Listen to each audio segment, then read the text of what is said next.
Hello everyone, FPL Raptor here and welcome back to another video on my YouTube channel. In today's video we have my Game Week 18 team selection where I've got 2 free transfers, a Saka issue to deal with and maybe a Cunha issue to deal with as well. If you do enjoy today's video, please do smash that like button, and if you're new around here, make sure to subscribe as well. But without further ado, let's jump into it.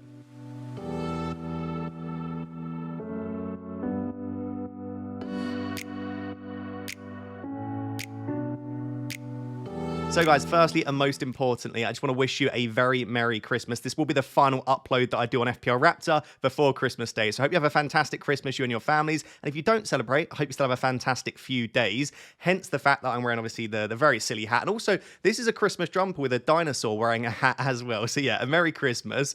There will be more content before Game Week 18. So on Christmas Eve morning, there'll actually be an upload of FPL Therapy, which is my new podcast for this season. So that will be available on YouTube, Spotify, or Apple. Just search for FPL Therapy and that will be out on the 24th morning. So feel free to watch that. About an hour and a half of long form FPL chat around Saka replacements, Cunha replacements, some of the fixture swings coming up and much, much more. And then there'll be a deadline stream on Boxing Day as well. So plenty more content in the lead up to Game Week 18. But for now, let's review Game Week 17. And it's a bit of a Christmas miracle, actually. It's 100 points that I've managed in Game Week 17. I would love to know down below in the comments, how many points did you manage for Game Week 17? Did any of you also hit 100?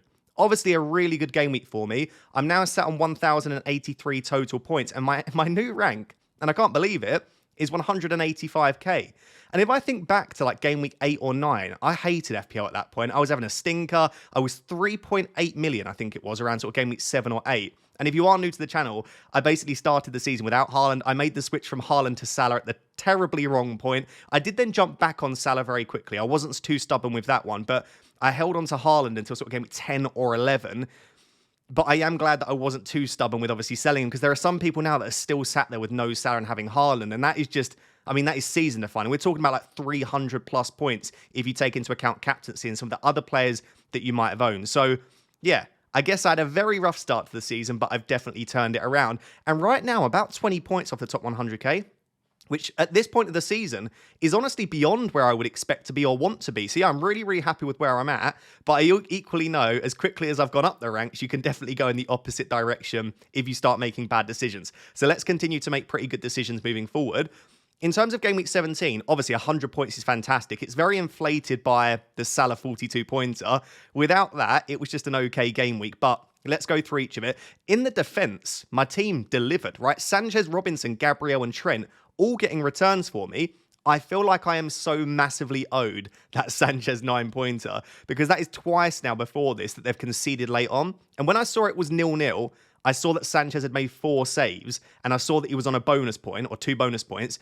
I was like, he's going to concede again. He's done it so many times before, but no, he did pull in with the 9-pointer. We know that the Everton attack are very, very blunt, but I was still very, very happy to get the clean sheet, especially considering the likes of Arsenal and Liverpool did concede. So Sanchez, massive this week. He's one of the main reasons that it was a big green arrow. Robinson, I obviously brought in this week for 8 Nuri. He was on 2 bonus points at the end of the game, but he lost them right at the last second.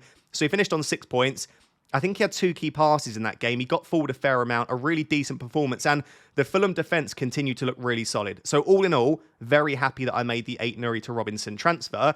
And then Gabriel and Trent both getting an assist, but obviously losing points for goals conceded. They didn't pick up bonus points, but 4 points apiece, considering they didn't keep a clean sheet. I'm very happy to have them. And I still maintain that for me, Gabriel and Trent are the 2 best defenders in the game.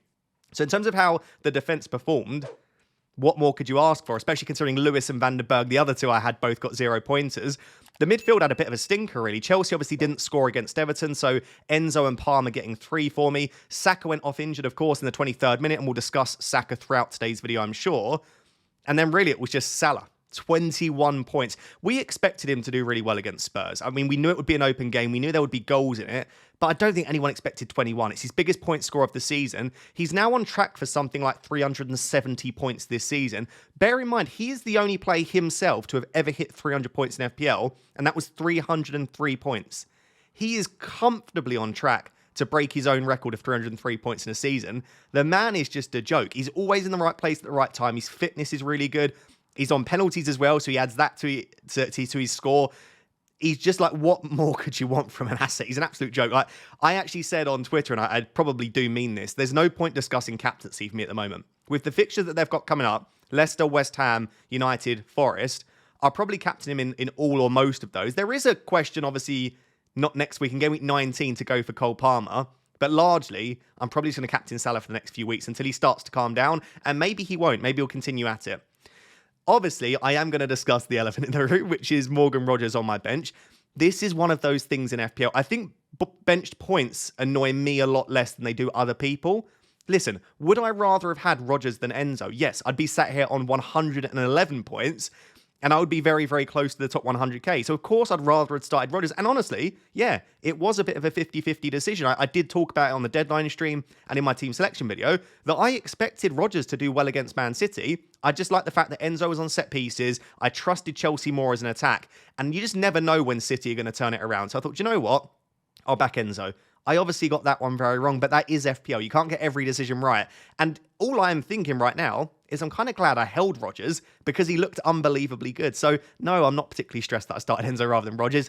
Again, you are going to have bench points throughout the season. And all this makes me think is, do you know what? I've got a pretty strong squad. So, it's one of those things. Again, I would have loved to have started him instead of Enzo, Saka, Palmer, or João Pedro. Speaking of João Pedro, he's probably been my most disappointing attacker in recent weeks. Like, he's just not really performing at a high enough level. Brighton in general aren't performing at a very high level either. So I don't even know if it's João Pedro or if it's just Brighton. But either way, he is not doing it. The issue is, as we'll discuss in a second, I've just got other things that I need to sort in my team. So for now, João Pedro probably stays. But he has been disappointing. A few blanks in a row. He only got a single assist before that. I'll tell you two players that haven't been disappointing. Once again, I'm sat here saying Cunha and João Pedro have delivered for me.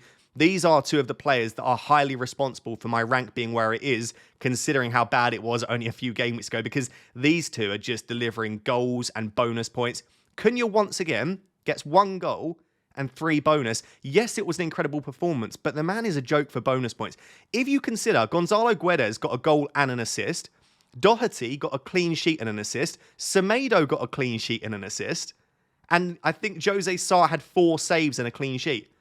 Think about all of those other events that happened, which would usually push those players to being very high on bonus points, and Cunha with a single goal still picks up the 3 bonus. He's an absolute machine, and we're going to discuss the Cunha ban, whether we think it will come for Game Week 18, and if it doesn't, do we keep him? Because are there many forwards that are performing at the same level as Matheus Cunha? Not particularly. And do bear in mind, he's on penalties. We've not even seen that yet. He's also on set pieces. He's just a machine. I really love Matheus Cunha, and he's been so good for me. I do think he should be banned very soon. By the way, he probably shouldn't have even played this game. But I'm not even going to say I'm lucky that he played it, because if Matheus Cunha didn't play this game, I would have just started Morgan Rogers. So the fact that Cunha wasn't banned actually cost me 5 points. But I'm not going to get into all of that. The final player was Alexander Isak. Hat-trick. Honestly, could have had more. He was very lucky on 2 of the occasions that the ball sort of just popped to him in the box, but he also missed a one-on-one. He also created a couple of big chances for his teammates. It was just an absolutely, apart from Salah's performance, which was probably the performance of the game week, Isak was right up there. He accumulated over 1.6 XG without a penalty. He's up there right now. For me, he's the 3rd best asset in the game after Salah and Palmer. He's almost in that essential category now where you just feel like you've got to own him in your team. And with the fixtures coming up, I don't even necessarily expect it to calm down. So yeah, it was a really good game. Like 100 points, like I said, was not expecting that. Most of the players that I needed to return did. A lot of the players that I don't own, like Jackson and Burmo Wood, that are quite highly owned, they all blanked. So I will definitely call that a very lucky game week. But you need some luck in FPL. Let's now move on to Game Week 18. So guys, moving on to Game Week 18, I'm currently lining up in a 3-4-3. I have 1 million in the bank and I've got 2 free transfers. So a little bit of flexibility. And in all honesty, I think there's a very good chance that I use both of those.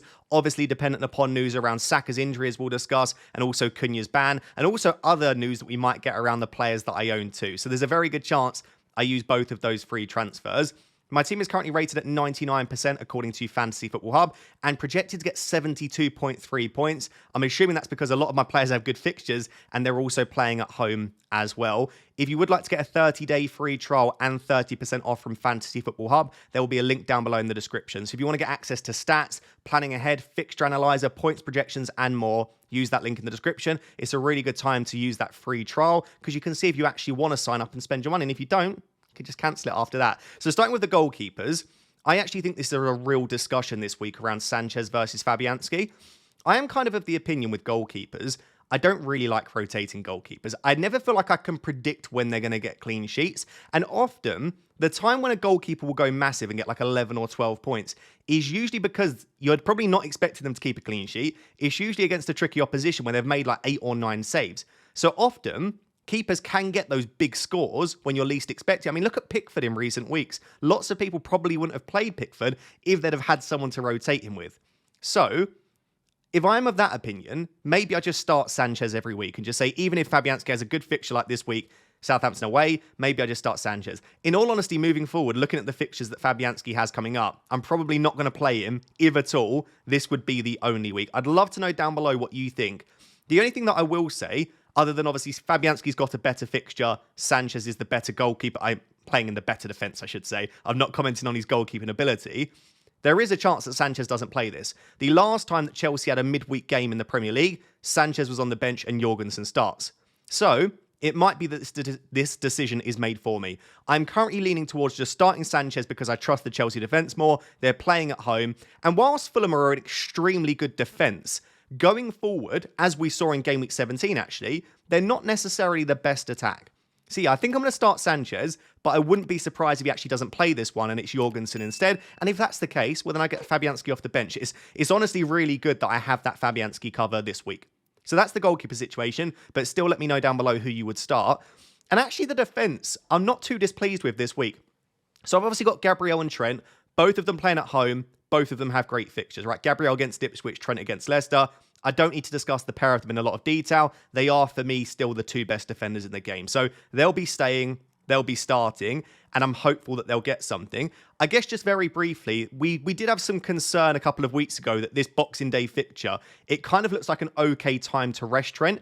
And obviously, Trent got a fair amount of minutes in Game Week 17 as well. I can't remember what it was, but it was over 80 minutes. So he got a decent amount of minutes. But I feel like he's just building his fitness back up. And in that game, he looked back to his best. He looked really fit. He was getting up and down the pitch a lot more than we've seen potentially in recent weeks. So I didn't see that game from Trent and think, oh, he's due a rest, or I don't think he'll start Leicester. So I am hopefully starts this game and gets good minutes. But I guess we'll have to just see. But Gabriel and Trent, they'll be staying and they'll be starting. I obviously brought in Robinson last week. Chelsea away this week isn't a great fixture. So I ideally wouldn't start him. But if worst case scenario, I do have to start Robinson this week, I don't have a massive issue with it. He's got some attacking threat. Fulham are a decent defence. I could absolutely play him. I've obviously got Vandenberg on the bench as well. He's currently injured, but he's very cheap. I don't have any plans to sell him unless I end up needing to rotate my 5th defender in, which just leaves Rico Lewis. And at the moment, he's in my starting 11. I'll be honest, if I had all of the transfers in the world, I would not be starting Rico Lewis and I wouldn't have Rico Lewis in my team. I am fully aware how bad the Man City defence has been. And I'm fully aware that Rico Lewis isn't nailed either. And even if he is nailed, and even if he's playing in an advanced position, he doesn't really pick up attacking returns. So I know he's not a great pick. However, Man City are the early kickoff on Boxing Day, so we might get some early team news as to whether Rico Lewis starts. It is at home, and it is against one of the bluntest attacks in the league. In fact, Everton are arguably the worst attack in the league at the moment. We've seen that in recent weeks. So could I see a clean sheet for Man City? Probably not, but it's probably one of the better chances that they're going to get. So I kind of feel like if Rico Lewis starts, which I don't know at the moment, I'll have to think as we get close to the deadline, he's honestly a really fine option this week. And then it's Leicester the week after that. If he starts again, I'm probably okay starting him. But if not, actually, in fact, I probably won't, because I've got Robinson that can come in off the bench for a home fixture as well. So it's just this one week where Robinson doesn't have the best fixture, Chelsea away. I'd quite like to start Rico Lewis. I, of course, have the option to just sell Rico Lewis for someone like Munoz, but Munoz himself doesn't have the best fixture this week. The ideal entry point for Munoz is probably Game Week 19, and that's if I feel like I really need him, because like I said, I can just bring Robinson in as my 3rd defender. So as of right now, no plans to make a defender transfer. I'll have to wait and see. If I end up having a free transfer, I don't think Lewis starts, and I don't want to play Robinson, then yeah, there is a chance I take Rico Lewis out. But that defence right now, all playing at home, 3 of the best defences in the league in Chelsea, Arsenal, Liverpool, a good fixture for Rico Lewis. I'm hopeful I can get a couple of clean sheets in there. So that's the situation in the defence. Let's move on to the midfield. So moving on to the midfield, and I would usually sit here and say I'm very happy with Saka, Palmer, Salah, so no need to take them out. But of course, we do have an injury to Bukayo Saka. So I'm recording this late on Sunday evening, ready for a Monday morning upload, just to timestamp it if you're watching this in the future, which technically you will be. But if you're watching this on like Tuesday or Wednesday and you're wondering what point of knowledge I'm at, all I know right now is that he picked up what looked like a serious hamstring injury. You kind of saw the look on his face. It didn't look good. He immediately asked to come off, and then he was seen on crutches, and not only seen on crutches, but with really limited mobility. So everything that I know, and also Arteta said he was worried after the game, everything that I know right now would suggest that Bukayo Saka will be out for like a minimum 2 to 3 weeks. And even if it's like 10 to 14 days, that could still be 3 game weeks. So I can't think of many situations which would stop me from selling Saka now, unless we get news from the club, which we just wouldn't get because it's Arteta, that he's absolutely fine and it was just a bit of tightness. But even then, I'm still expecting him to miss at least 1, potentially 2 games. So I basically think Saka is a sell. But what I would say is if you can afford to, let's assume you're not upgrading to like a Palmer or a Saka and you don't need the funds, I would probably wait until the last minute if possible. Like, if you're going to get priced out, maybe move early. But otherwise, there's no harm in just waiting a couple of days and seeing if we get some information. As to who I end up replacing Saka with, in the next 2 sections after we look at my team, I'll go through my watch list and my own planned transfers. And I'll talk in a bit more detail about who I am looking to replace Saka with. But there are tons of options at the cheaper price, that mid price. And of course, like I said, if you don't have Palmer and Salah, I would obviously be looking to go there if you can. So yeah, Saka will probably be sold for me. In terms of Palmer and Salah, they're absolutely staying for the foreseeable future. They are really good for captaincy, like Salah this week against Leicester. Next week, you've got Salah against West Ham, or you've got Palmer against Ipswich. The week after that, it's Crystal Palace or United. Like, each week, these two feel really solid for captaincy. Most of the time, it will be on Salah. But if Salah does have a slight drop-off in form, it's not the end of the world because Palmer is sat there. So yeah, the pair of those I'm really happy with. Unless I think for some reason that Salah gets rotated against Leicester, which I don't. But again, if there is a game to do it for, this may well be the one. But it's at Anfield. He's playing so well. I don't think he will be. But let's say I get slightly worried closer to the deadline. Maybe I move the captaincy off of him. But I actually feel like Palmer's fixture against Fulham isn't the easiest. We've seen recently that Fulham are a very good defence. So yeah, I think for now, Salah's got the armband and I don't see that changing. In terms of another player playing against Fulham, I do have Enzo starting ahead of Rodgers at the moment. This feels a little bit deja vu. And in all honesty, it's a similar situation, right? Last week, Enzo was playing against Everton, a pretty decent defence. This week, he's playing against Fulham, a pretty decent defence. And Rodgers is playing against Newcastle. Now, I do think Newcastle away is a harder fixture than City at home at the moment, but it's also a game that will be very transition-based, as we spoke about with the City game. It is the sort of game where Morgan Rodgers could do very well. He's got the ability to stretch his leg and hurt Newcastle on the counter-attack. Maybe I should be starting Morgan Rodgers again, but that also feels very knee-jerky and recency bias, when I still feel like Enzo is the marginally better asset. He's playing in the better attack. He's on the set pieces. And he actually had a very good performance in Game Week 17. He was just playing a little bit deeper than in previous weeks. So yeah, I've got that decision to make if I stick with this very similar team. Do I start Enzo? Do I start Rodgers? Let me know down below in the comments what you would do. And then, yeah, I guess that's the midfield. In terms of Enzo and Rodgers, I'm very happy with that rotation for now. Most weeks I play Enzo, some weeks I play Rodgers, and in some weeks coming up, because I want to bench João Pedro, I'm actually starting the pair of them. For now, that's okay. However, if you were to ask me to list my 2 favourite cheap midfielders at the moment, it's Ismaila Sarr and Amad Diallo. So technically, I own what is probably my 3rd and 4th favourite cheap midfielders in FPL. It's not a massive issue, and I'm starting to feel like you should just keep the cheap midfielders that you have and just hope that they do well. Like, a lot of people would have moved Rodgers and Semenyo to Amad. Amad blanks, Rodgers 14-pointer, Semenyo finally gets his goal, Kluivert gets a goal as well. Maybe the best thing with these cheap midfielders is to just keep the ones you've got, play them when you can, and just hope they get you some points. So I guess what I'm saying is, I'm very happy with Enzo and Rodgers for now. I'm not too stressed that they are my 3rd and 4th choice. But I'm also not fully ruling out the idea of, if I free up a transfer at some point, bringing in probably Ismaila Sarr for one of them, as I'll discuss when we move on to my possible transfer plans. So basically, the midfield is probably going to stay relatively similar, but Saka will be coming out probably for sort of a mid-priced to expensive midfielder. Let's move on to the 3 forwards, and then we'll look at my watch list and transfer plans in more detail. So guys, moving on to the 3 forwards, it's not looking as good as it has in previous weeks, both in terms of the fixtures, but also in terms of the players themselves. But let's go through each of them. I'll start with Alexander Isak because it's the easiest. Aston Villa at home isn't a perfect fixture, but I still expect Newcastle to score, and therefore I probably expect Isak to be involved in that. So he will just be staying until he picks up an injury. I say until, hopefully he doesn't, but if he does, that will be the only time that Alexander Isak comes out of my team for now. He's offering such incredible value. He's one of the main reasons that I'm not even considering Erling Haaland, because if I was to buy Erling Haaland, like I could sell Saka, free up some funds elsewhere, and then get Haaland for Isak, but I would actually just rather have Isak. Even if they were the same price right now, I'd rather Isak to Haaland. So he's one of the main reasons I'm not even considering that path, because he's just offering such an even at 8.9, I think he is now, still offering incredible value. So yeah, very happy to have him. It's nice that he's got a home fixture. After that, 2 away fixtures against United and Spurs, but I'm not too stressed because then the fixture run starts to really improve again. So yeah, expecting, and by the way, United and Spurs have both just shipped, what did they ship? 9 goals between them in game week 17. So yeah, this is definitely a decent fixture run for Alexander Isak. The other 2 forwards could potentially be causing me issues. So I'll start with João Pedro between the 2. João Pedro just doesn't feel like a priority issue to sort right now, given I've got an injury to Saka, a potential ban to Cunha. I've got Rico Lewis, who I'd ideally like to take out soon. I've also got Morgan Rogers and Robert Sanchez, who are on 4 yellow cards.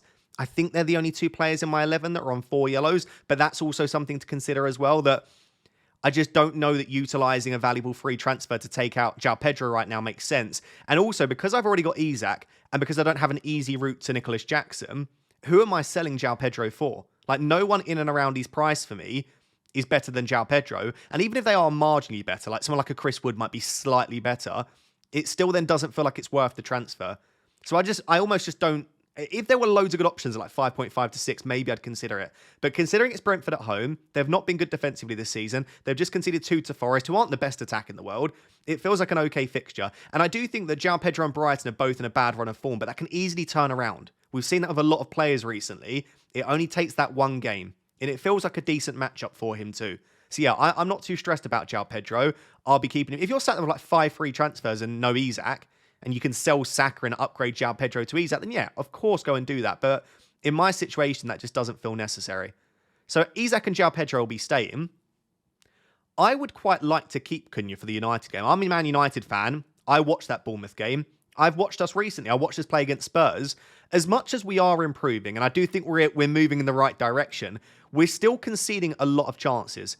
And I would say where Man United are most vulnerable, and Kluivert did very well in that role today, is players kind of dropping in between the midfield and the defence. Anyone in that sort of number 10 role that can pick the pockets, because Ugate's been really good, by the way, but whoever he's paired with, they're always not that defensively strong. Like Kobbie Mainoo, it's not his best attribute. We're not going to play a doubt Casemiro and Ugarte, but if we play like Bruno Fernandes or Eriksen in there, it doesn't matter who we play. It just feels like that midfield pairing is a little bit vulnerable defensively. And I feel like Cunha in that number 10 role, which is basically what he's playing for Vitor Pereira, starting as a winger, coming more centrally, I feel like he could pick up some really good pockets against Manchester United. Also, Manchester United are one of the worst defences in the league for conceding from set pieces. And Wolves looked really good in their first game under new management. So I guess what I'm saying is, not only do I think Cunha is an excellent asset, great for bonus points, he's got good goal threat, assist threat, penalties, minutes, set pieces, but I also feel like the Manchester United game is a fantastic matchup for him. So if Cunha is available and he doesn't get banned, I will keep and start Cunha. Ahead of Rodgers, ahead of Enzo, I think Cunha is a great asset to have. Obviously, if he does get banned, apparently there's going to be a hearing on Monday. That's what I've heard. I've heard that there's a hearing on Monday. If there is a hearing on Monday, it might be that straight after the hearing on Monday, the ban goes into place and he doesn't play. And so if he doesn't, I've got 2 options. I sell him, which makes the most sense, I think, given that if he gets banned, it's going to be for at least a few games. Or I can delay the decision a little bit longer and start Morgan Rogers in a 3-5-2. Like I said, because I've got 2 free transfers, and because I think there are decent forward options emerging, and because he's probably not going to be banned for just the one game, I'm probably going to end up selling Cunha. So to recap my entire team, and to explain the position I'm in, if Saka wasn't injured and Cunha wasn't banned, I would probably roll my transfer this week. I think the team's looking absolutely fine. But because Saka probably is injured and because Cunha might be banned, the 2 players that I'm looking at maybe having to replace are Saka and Cunha in this team. And I think outside of that, it's in a really strong position. So with 2 free transfers and 1 million in the bank, let's take a look at my watch list. And once we've looked at the players that I'm considering, I'll look at then my most possible transfer strategy. So guys, moving on to my Game Week 18 watch list. This list is not exhaustive. There are other players that I'm looking at that aren't on this list. Like, right, Munoz isn't the only defender that I've considered, but I'm trying to not basically just fill this video for the sake of it and speak for longer than I need to about every player in FPL. So these are the players that I am really considering right now in terms of like, there is a genuine possibility that they end up coming in for me this week or in Game Week 19.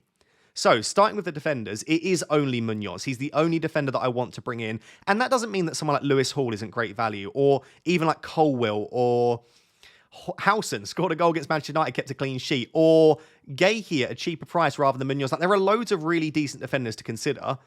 But considering I would have the money if I were to sell Lewis for Munoz, he's insane at the moment. He's got the second highest XGI over the last 5 game weeks of all defenders. He's had the most shots in the box, the most big chances.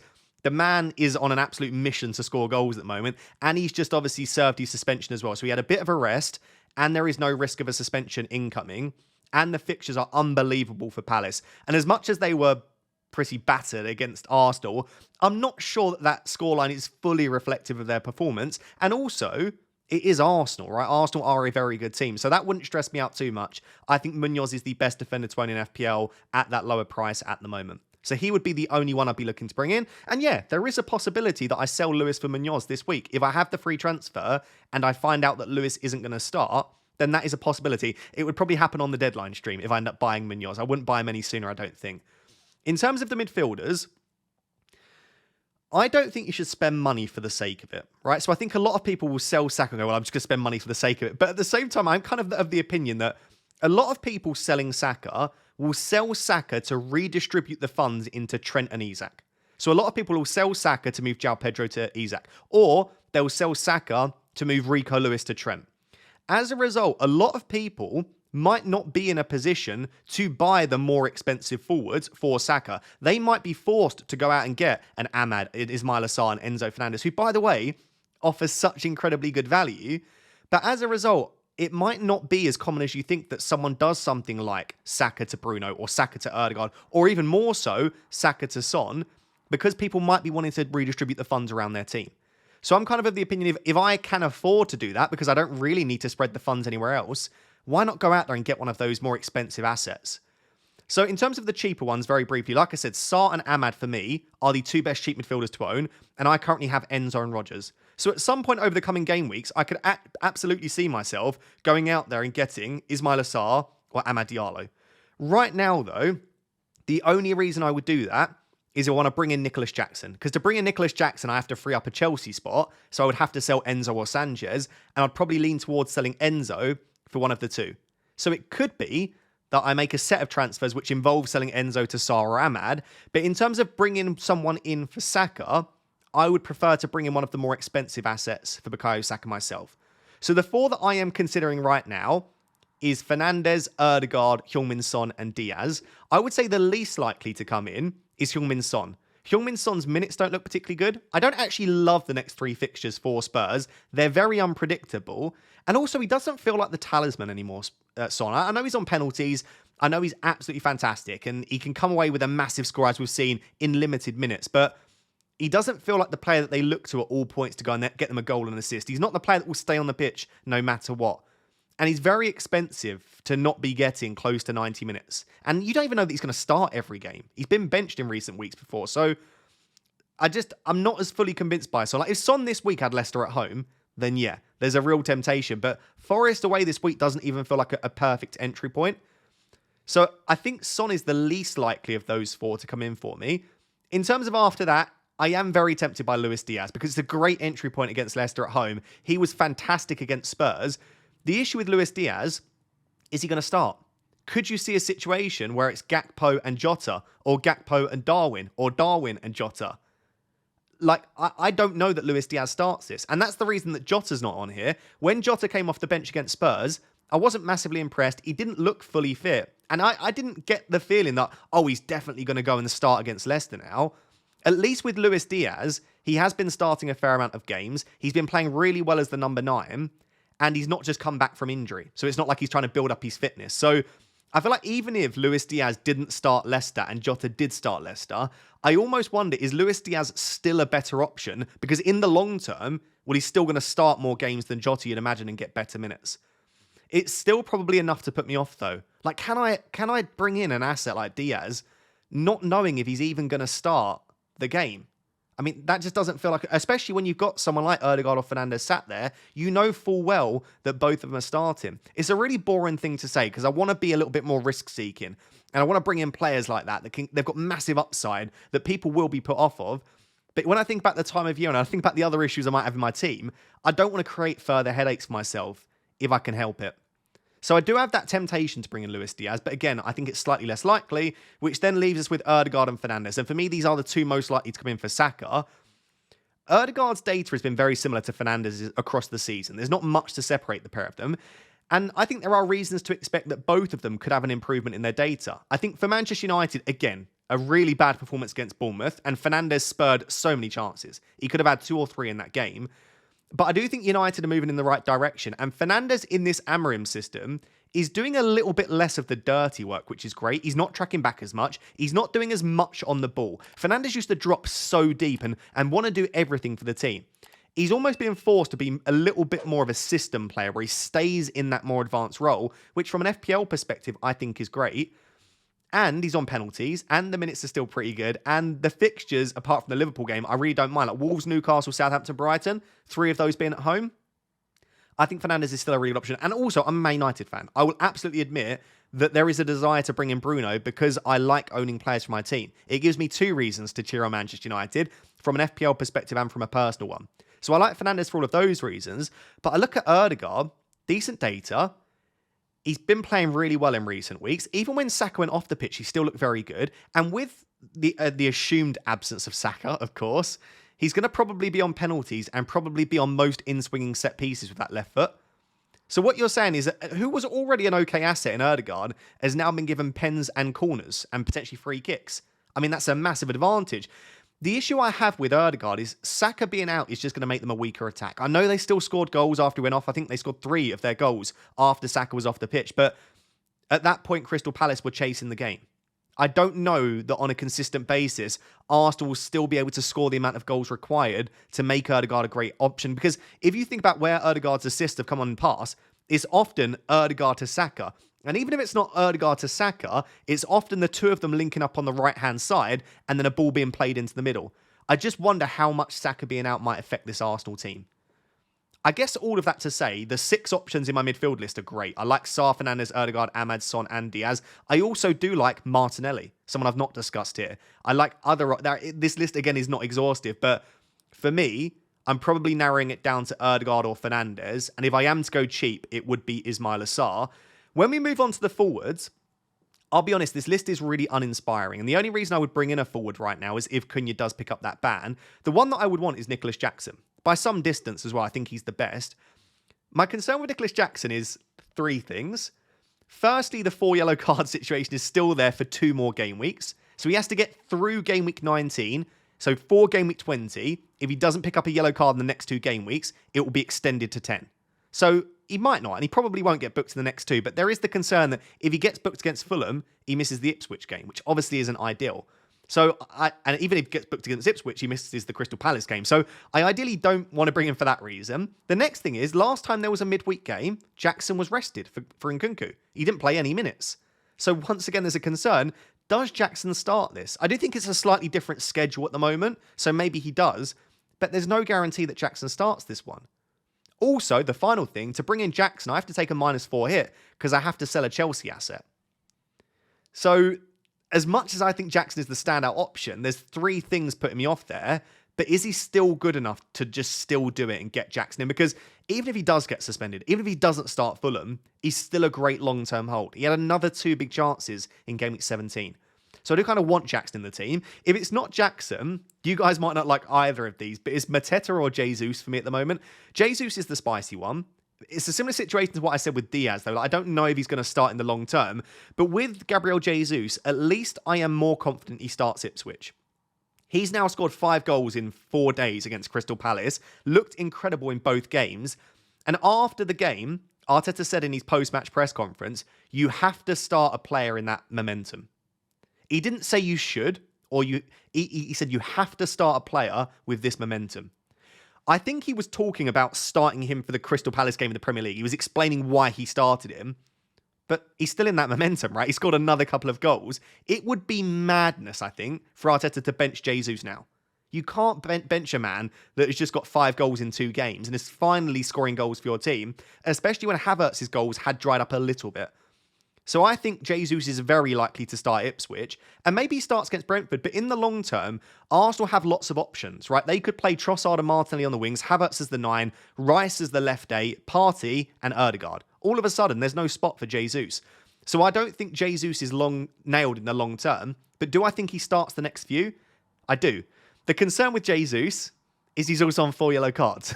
So Jackson and Jesus are both in that same situation. And like I said, Jesus' minutes certainly aren't fully secure, which moves me on to Mateta, who might be the most likely to come in at the moment. It's a very safe option, I think, in terms of starts. I think he should start most games. He often does get 90. We think he's still on penalties ahead of Eze as well. And the fixture run is unbelievable. And the data's not bad as well. So he just feels like a very decent option. I'm not expecting him to go ballistic and score like 3 goals in a game, but I do foresee over the next 5 or 6 games, Mateta maybe getting 3 or 4 attacking returns. So if I'm not sure on Jesus' minutes, if I don't want to take the -4 for Jackson, then Mateta's not a bad option. So that's the position I'm in at the moment in terms of players that I'm looking at. There are a multitude of more assets. Let me know if you think I've missed anyone massively. But let's now look, based on the watch list, based on my team, at what my possible transfer plans could be for GameWeek 18.